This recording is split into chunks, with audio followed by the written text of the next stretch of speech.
Abra sua Bíblia comigo no livro de Atos, capítulo 17, versículo 28. Diz assim: pois nele vivemos, nos movemos e existimos. Você pode repetir isso comigo? Vamos lá, 1, 2, 3 e... pois nele vivemos, nos movemos e existimos. Fala, pois nele... Fala comigo, pois nele eu me movo.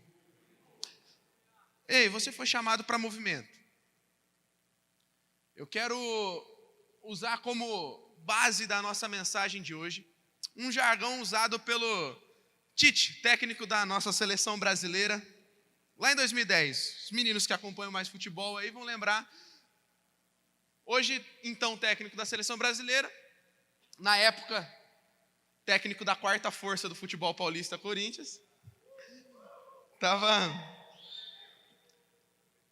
Em 2010, aconteceu um episódio entre ele e o técnico do seu maior rival, Palmeiras, onde o então hoje técnico da nossa seleção brasileira virou para o técnico do seu maior rival e disse: fala muito. Naquela reação inesperada dele, dando uma cornetada no técnico rival, dizendo que só fala e pouco faz, aquele jargão virou tão famoso e hoje você encontra muitos memes. Muitos anos já se passaram e até hoje isso virou meme, né? É o famoso fala muito. É aquele meme que você zoa daquele falastrão, aquele cara que com certeza você conhece, que fala muito e faz pouco. Você conhece gente assim? Quantos aqui conhecem alguém que fala muito e faz pouco? Levanta a mão aí. Esse falastrão geralmente é aquele que fala que vai pagar e não paga, né? Misericórdia. Geralmente esse camarada aí, esse falastrão, é aquele que marca compromisso com você, fura e não dá satisfação, nem aparece. Geralmente esse falastrão é aquele que se diz ser uma pessoa boa, mas você olha para a vida do camarada, não tem fruto nenhum. Geralmente esse tipo de falastrão é aquele que julga ser mais espiritual que os outros. Geralmente esse camarada é aquele camarada que ele quer provar para o líder, para o pastor, ele quer provar aqui dentro da igreja que ele é o espiritual, e mal sabe ele que tentando demonstrar tanta espiritualidade, ele só está demonstrando carnalidade. Esse é o tipo de pessoa que ele faz questão de mostrar ser alguma coisa, de falar que ele é alguma coisa, mas na prática ele não está fazendo nada. Sabe, eu acho que o maior erro que um discípulo de Jesus pode cometer é ser um falastrão, é falar muito e agir pouco. Sabe por quê? Olha a situação que nós estamos vivendo na nossa nação, olha a situação que a nossa sociedade está hoje, não só na nossa nação, mas olha em modos gerais aonde chegamos como seres humanos, como seres que se relacionam. Olha o quanto o mundo está precisando ter um encontro com os filhos de Deus. E deixa eu te dizer, na situação que nos encontramos como sociedade, eu te garanto que as pessoas não estão mais se importando com um belo e bonito discurso de amor. Ninguém está olhando para você esperando um discurso bonito sobre amor. O que na verdade as pessoas estão esperando hoje é a demonstração do amor de Deus através da vida dos filhos de Deus. Sabe, discurso bonito todo mundo faz. Fazer uma palavra bonita, pregar bem, fazer um bom discurso, uma aula de oratória vai te ajudar. Estudar, se preparar, treinar, você pode fazer um bom discurso. Deixa eu te dizer, com muito treino e com alguém muito bom te ajudando, até um analfabeto pode fazer um discurso e convencer uma multidão de pessoas. E você tem vários exemplos por aí. Deixa eu te dizer, o mundo não precisa mais de discursinho bonito. Sabe, o que uma pessoa enferma precisa não é um discurso de um Deus que cura, é a manifestação de filhos que curam. O que uma pessoa presa, uma pessoa dominada pelo pecado precisa não é um discurso bonito sobre libertação ou uma aulinha sobre libertação. O que uma pessoa opressa, o que uma pessoa que está presa precisa são de filhos que operam a libertação de Jesus. O que uma pessoa sem amor, o que uma pessoa sem cuidado precisa não é de um discurso de amor e cuidado, mas de filhos que exercem amor e cuidado. Sabe, nossas atitudes de filhos de Deus sempre irão contar muito mais do que as nossas palavras.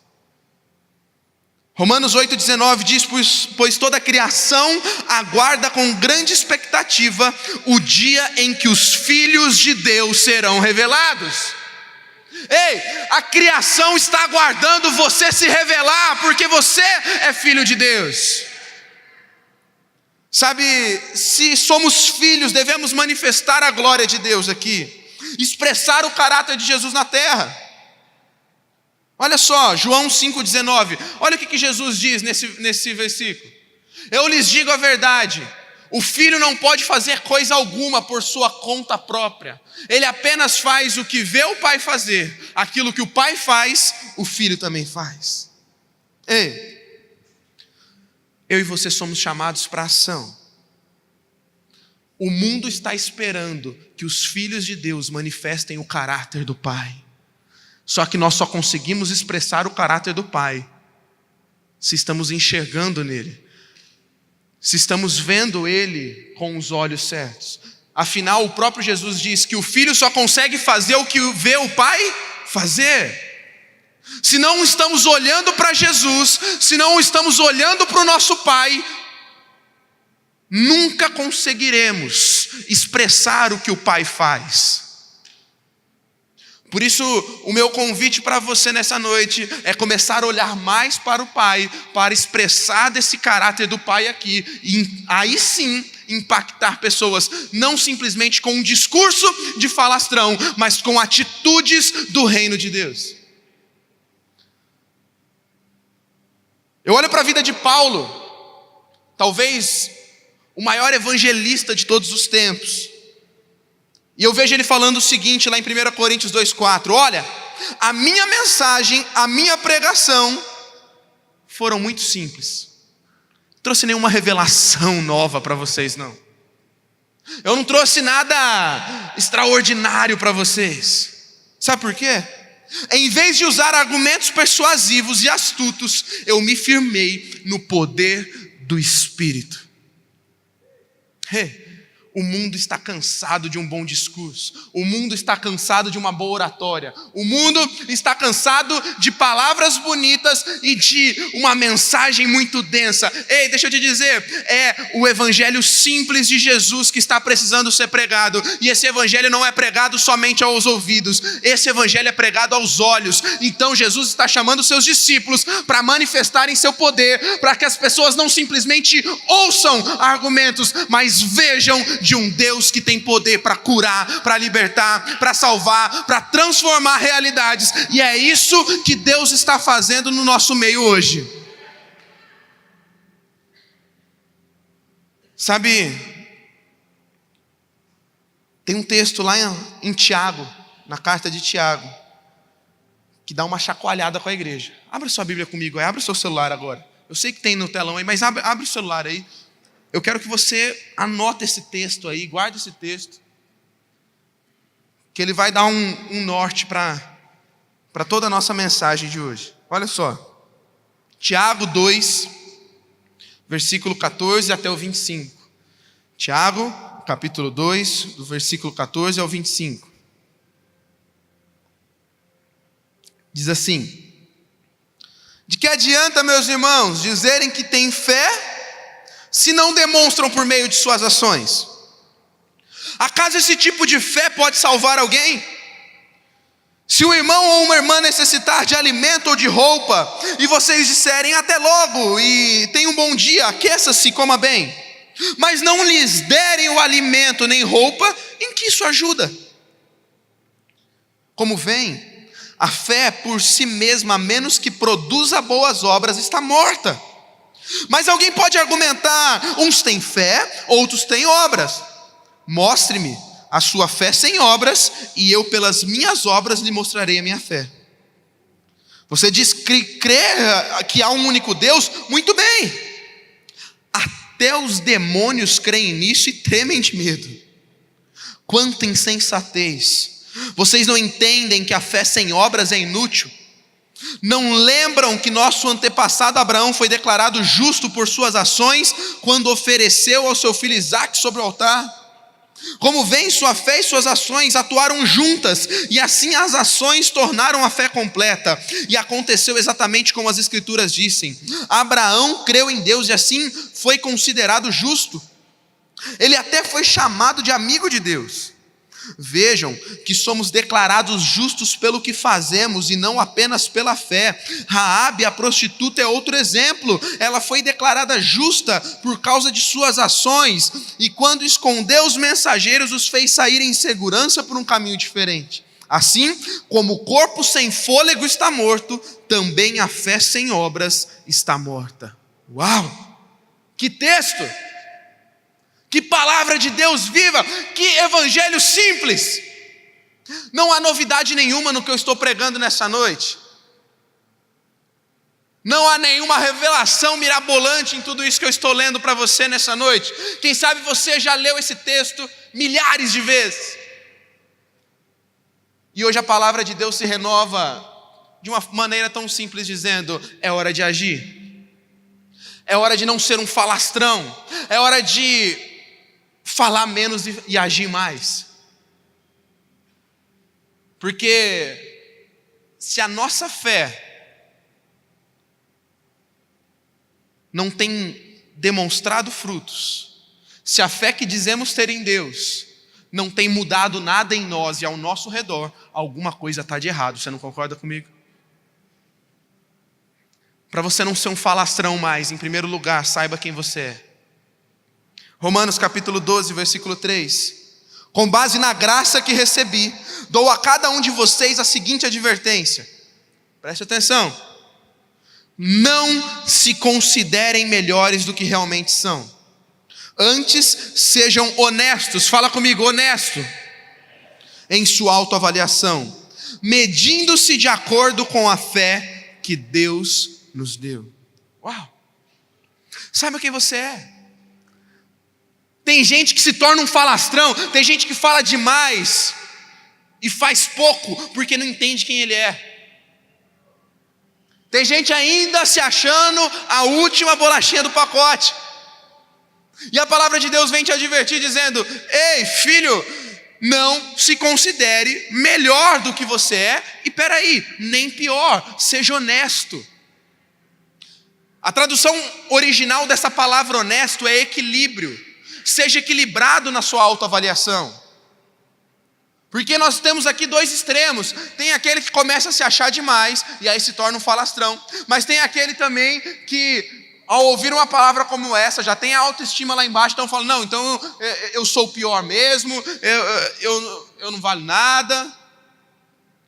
E aí também se coloca menos do que deveria ser. E você é quem você deve ser. Você é filho de Deus e ponto. Você não precisa ser mais nada. Tudo que você precisa, você já encontra nele. Tudo que você precisa, ele já te deu. Você não precisa ficar correndo atrás de nada. Você não precisa provar o teu valor para ninguém. Você não precisa querer se mostrar para pastor. Você não precisa querer se mostrar para o teu pai, para tua mãe. Você não precisa da aprovação de ninguém, porque na cruz você já foi aprovado, na cruz você já foi resgatado, na cruz você já recebeu tudo o que você precisa para viver uma vida plena.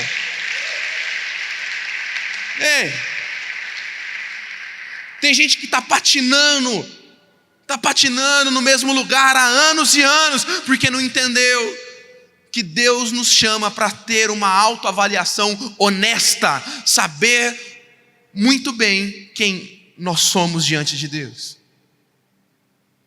Tem gente que se torna um falastrão porque se acha demais.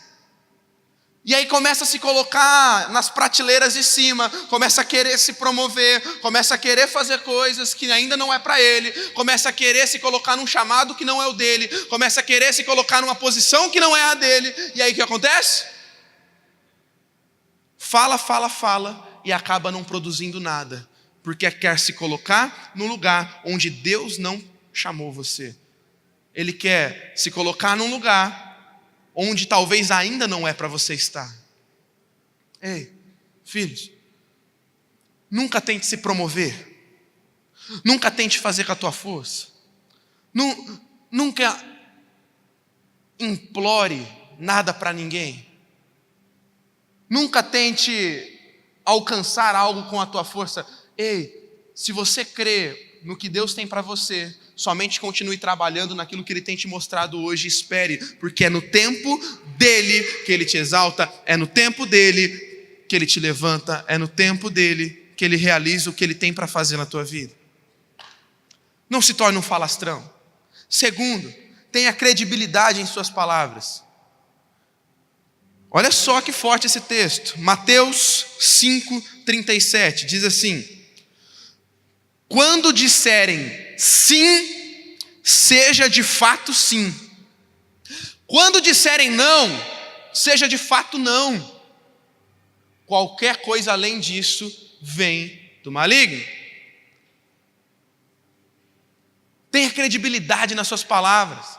Tem gente que é muito falastrão porque fala sem pensar, toma atitudes, toma decisões na hora do pânico, na hora do tumulto, e depois não consegue sustentar aquilo que prometeu, não consegue sustentar aquilo que se comprometeu.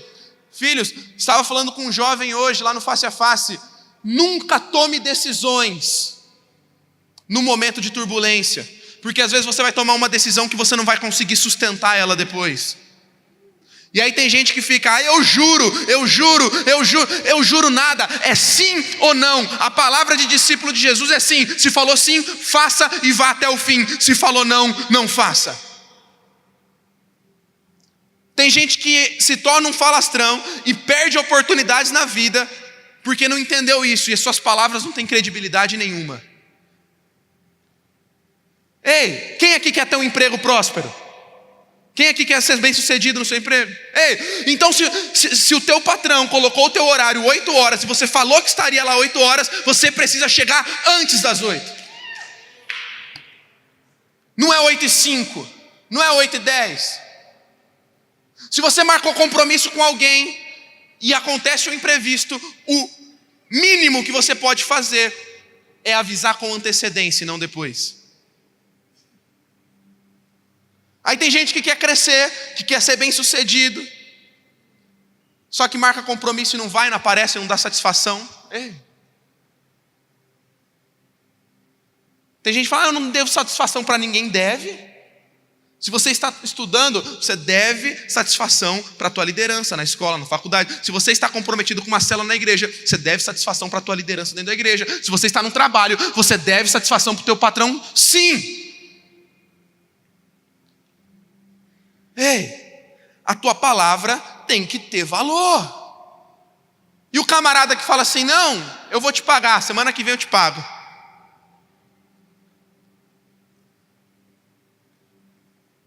Final de semana eu te pago, só não falo final de semana, né? Que vai ser, passa 2 anos, e aí? Filhos de Deus têm que ter credibilidade na sua palavra. Ei, se você falou sim, então vai até o fim. Giovanni, mas e se eu não tiver certeza? E se eu estiver num momento, num beco sem saída? E se eu estiver num momento de crise, de turbulência, e eu preciso decidir hoje? Então não decida. E se alguém chegar para mim e falar assim, não, tem que ser agora? Isso tinha muito em viagem de escola, né? Você lembra das viagens de escola? Chegava sei lá como que chama, o promotor da viagem lá. Quem fechar agora vai ganhar 10% de desconto, mas tem que fechar agora, não pode deixar para depois. Tem que fechar agora, senão você não ganha desconto. Se você fechar agora é metade do preço. Se você não sabe se você vai conseguir honrar com aquele compromisso, cumprir com aquele compromisso, a resposta é não. Deixa eu te dizer, seja o seu sim, sim, seja o seu não, não. O que passar disso vem do maligno. Quer crescer, tenha credibilidade na tua palavra, e você vai ser bem sucedido, e você vai romper, e você vai ser o melhor de Deus, você vai ser a sua melhor versão. 3. Não quer ser um falastrão? Saia da zona de conforto. Saia da zona de conforto. Mateus 17, de 1 a 18, diz assim: 6 dias depois, Jesus levou consigo Pedro e os 2 irmãos, Tiago e João, até um monte alto. Enquanto os 3 observavam, a aparência de Jesus foi transformada, a tal modo que o seu rosto brilhava como o sol, e suas roupas se tornaram brancas como a luz. De repente, Moisés e Elias apareceram e começaram a falar com Jesus. Pedro exclamou: Senhor, é maravilhoso estar aqui. Se quiser, farei 3 tendas, uma será sua, uma de Moisés e outra de Elias. Enquanto ele ainda estava falando, uma nuvem brilhante cobriu, e uma voz que vinha da nuvem disse: Este é meu filho amado, em que me dá grande alegria, ouçam-no. Os discípulos ficaram aterrorizados, caíram com o rosto em terra. Então Jesus veio, os tocou. Levante-se, disse eles, não tenham medo. Enquanto levantaram os olhos, viram apenas Jesus. Enquanto desciam do monte, Jesus lhes ordenou: não contem nada do que viram, até que o Filho do Homem ressuscite dos mortos. E os discípulos perguntaram: por que os mestres da lei afirmaram que é necessário que Elias volte antes que Cristo venha? Jesus respondeu: de fato, Elias vem e restaurará tudo. Eu, porém, lhes digo: Elias já veio, mas não o reconheceram e preferiam maltratá-lo. Dessa mesma forma também farão com o Filho do Homem, para que sofra. Então os discípulos entenderam que estavam falando de João Batista. Ao pé do monte, uma grande multidão os esperava. Um homem veio, ajoelhou-se diante de Jesus e disse: Senhor, tenha misericórdia de meu filho. Ele tem convulsões e sofre terrivelmente. Muitas vezes caiu no fogo, na água. Eu trouxe aos seus discípulos, mas eles não puderam curá-lo. Jesus disse: geração incrédula, até quando estarei com vocês? Até quando terei que suportá-los? Tragam o menino para cá. Então Jesus repreendeu o demônio, e ele saiu do menino, que ficou curado a partir daquele momento. Ei, imagina essa cena. Os discípulos, Jesus, sobem para o monte. Eles chegam no monte e está lá Jesus, Pedro, Tiago, João. De repente, o Pedrão abre os olhos, ele está naquela vigília, chapação, e Jesus está brilhando. Está acontecendo? Jesus está brilhando. De repente eles olham para o outro lado, não bastava Jesus brilhar. Moisés e Elias, 2 figuras muito relevantes da época, né? Moisés, para eles, é aquele que escreveu a lei, o quanto a lei importava, quanto a lei era importante para os judeus naquele tempo. Elias, o grande profeta que era falado, de geração em geração o pessoal conhecia quem foi Elias, o que Elias fez. Pronto. Pedro olhou, agora deu bom. Eu estou com Moisés, Elias, os caras ressuscitaram, estão aqui na minha frente. Jesus está brilhando. É aqui que eu vou ficar. Ele vira para Jesus e fala assim: Jesus, está gostoso, hein? Quem gosta de dar uma chapação aí? Está gostoso. Vamos fazer o seguinte: eu vou bolar 3 tendas aqui. Pode deixar, tem meus esquemas aqui, ó. Vou arrumar 3 tendas. Uma para o Senhor, uma para o Moisés, uma para o Elias, e nós vamos passar a noite inteira aqui. Daqui eu não saio mais, encontrei meu lugar, deixa eu sentar aqui, deixa eu ficar de boa. É nessa hora que ele entende, então, através da vida de Jesus, que aquela experiência era extraordinária, mas o lugar deles não era para sempre na experiência. Eles têm uma noite maravilhosa, então logo quando acaba essa noite eles têm que descer do monte para o vale, e a primeira coisa que eles encontram no vale é alguém precisando daquilo que eles tinham recebido lá em cima do monte. Ei, se você não quer ser um falastrão, saia da zona de conforto. Saia da zona de conforto. Entenda que o que Deus tem derramado sobre a tua vida não pode ficar só com você. O que Deus derrama sobre a tua vida, o mundo precisa saber. Ei, ser crente, ser discípulo de Jesus aqui dentro da igreja é zona de conforto, é muito fácil. Deus está chamando discípulos para fora. Deus está chamando discípulos do vale e não do monte. Deus está chamando discípulos que vão entrar na sua sala de aula e vão derramar de toda a glória e unção que estão recebendo aqui no monte. Deus está chamando discípulos que vão sair daqui hoje à noite ainda para comer um lanche, para fazer alguma coisa na rua e vão demonstrar dessa glória e vão derramar daquilo que receberam aqui, do Deus que cura, do Deus que transforma, do Deus que é amor, do Deus que é paz, do Deus que é cuidado, justiça. Seu crescimento pessoal começa quando o seu conforto termina. Conforto e crescimento nunca coexistem. Lucas 4, 18 e 19, o Espírito do Senhor está sobre mim, pois Ele me ungiu para trazer boas novas aos pobres. Ele me enviou para anunciar que os cativos serão soltos, os cegos verão, os oprimidos serão libertos e que é chegado o tempo do favor do Senhor. Ei, o Espírito do Senhor está sobre mim. Fala, o Espírito do Senhor está sobre mim. E Ele me ungiu para... Ele me ungiu para. Ele não me ungiu para a unção ficar comigo. Ele me ungiu para alguma coisa. Para que Ele ungiu? Para trazer vista aos cegos. Para dar esperança ao aflito. Para dar amor para aquele que só tem ódio. Foi para isso que Ele me ungiu. Sabe, às vezes as pessoas se tornam falastrões porque ficam procrastinando, porque não saem da zona de conforto. Querem tanto vencer na vida, querem tanto ser discípulos, querem tanto expressar Jesus, mas estão na zona de conforto. Depois eu vou, depois eu faço, amanhã eu faço, amanhã eu realizo, amanhã eu busco, amanhã eu corro atrás. Ei, hoje é dia de você sair daqui correndo atrás. Hoje é dia de você sair da sua zona de conforto. Hoje é dia de você fazer algo novo para a tua vida e para a vida da pessoa que está do teu lado. Último lugar, se você não quer ser um falastrão, obedeça aos comandos do Pai. Eu acabei de falar lá no início que o filho só faz o que vê o Pai fazer. Agora olha esse texto, Mateus 21, 28 a 31. Jesus dizendo: o que vocês acham disso? Um homem que tinha 2 filhos disse ao mais velho: filho, vá trabalhar no vinhedo hoje. O filho respondeu: não vou. Mas depois mudou de ideia e foi.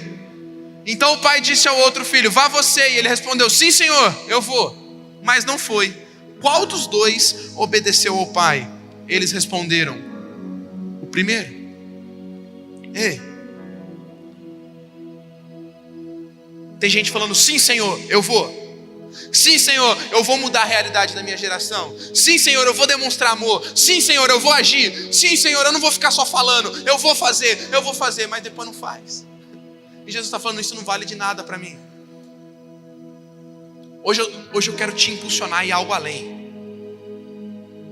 Sabe, sair do teu lugar, vir para um apelo, chorar, clamar, buscar, se quebrantar. Num ambiente de glória como esse, é muito fácil. A glória de Deus sempre está presente nessa casa. É muito gostoso estar aqui. Dizer sim ao chamado de Deus aqui é muito fácil. Mas tem gente que vem todo sábado e fala assim: sim, eu vou ser o melhor profissional. Sim, eu vou ser o melhor aluno da minha sala. Sim, eu vou manifestar Jesus. Sim, eu vou demonstrar amor. Sim, eu vou manifestar cura. Sim, eu quero marcar essa geração. Sim. Só que é como esse filho que fala: sim, Senhor, estou indo, mas sai daqui não vai.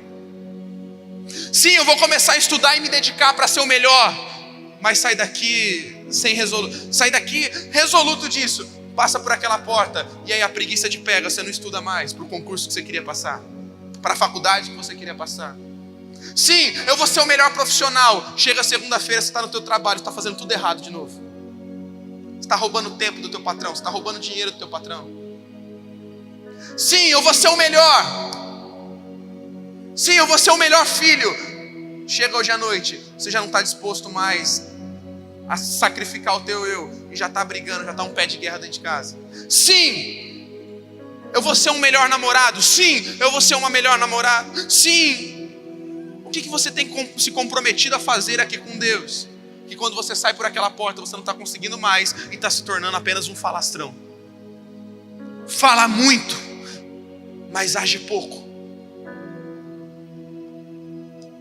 Ei, na Bíblia, na palavra de Deus, aqui ó, que é a nossa fonte, que é a nossa inspiração, sempre a obediência está atrelada aos comandos de Deus, desde os mais simples até os mais complexos. Noé construiu uma arca exatamente como Deus havia mandado, e assim ele salvou a família dele e deu continuidade à raça humana. Abraão obedeceu e levou seu filho para ser sacrificado. Isso fez ele ser chamado amigo de Deus. Moisés obedeceu cada instrução de Deus e libertou o povo do Egito. Josué obedeceu às instruções do Senhor, entrou e conquistou a terra prometida. Naamã obedeceu, mergulhou 7 vezes e foi curado da lepra. Os 10 leprosos obedeceram a ordem de Jesus, e enquanto caminhavam em direção aonde Jesus apontou, todos foram curados.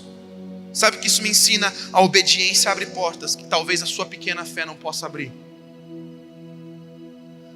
Às vezes você fala assim: Giovanni, eu não tenho fé suficiente para manifestar a glória de Deus. Giovanni, eu não tenho fé suficiente para me tornar a melhor versão de mim. Eu não tenho fé suficiente para ser um melhor profissional. Eu não tenho fé suficiente para ser um melhor aluno. Eu não tenho fé suficiente para ser um bom cristão. Eu não tenho fé suficiente para agir. Se você não tem fé suficiente para isso, pelo menos faça pela obediência. E quando você começar a fazer por obediência, a fé vai te acompanhar. E aí? Qual que é a tua resposta? Qual que é a tua resposta ao que Deus está falando ao teu coração nessa noite? É hora de agir, é hora de sair do teórico e começar a ir para a prática. Quantas vezes você se comprometeu a ser alguém melhor e está na mesma? Quantas vezes você se comprometeu a mudar e está na mesma? Você está entendendo que essa palavra vai muito além do que viver um ministério? Você está entendendo isso? Eu não estou falando aqui só de ser líder de célula.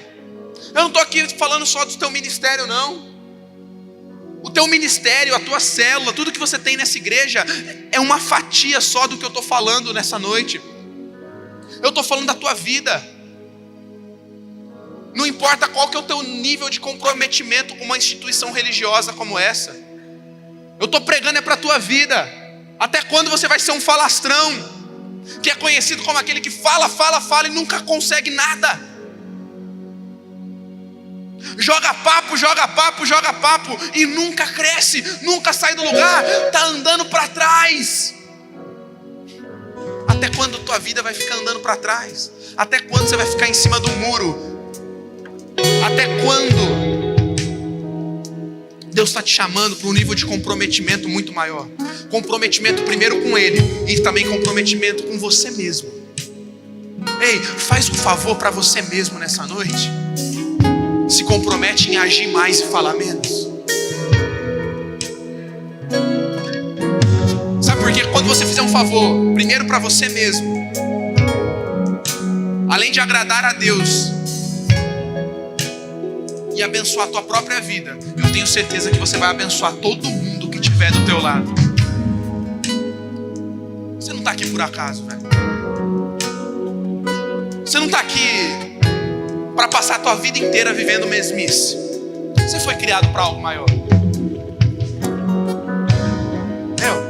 Que pelo menos a tua vida seja diferente. Que pelo menos a tua vida seja vivida para algo maior. Que aí, como consequência, quem estiver do lado vai ser tocado através da tua vida. Ei, os discípulos precisam agir. É hora dos filhos de Deus se manifestarem de verdade. É hora da gente não ficar escondido. É hora da gente fazer mais e falar menos. Você está comigo nessa?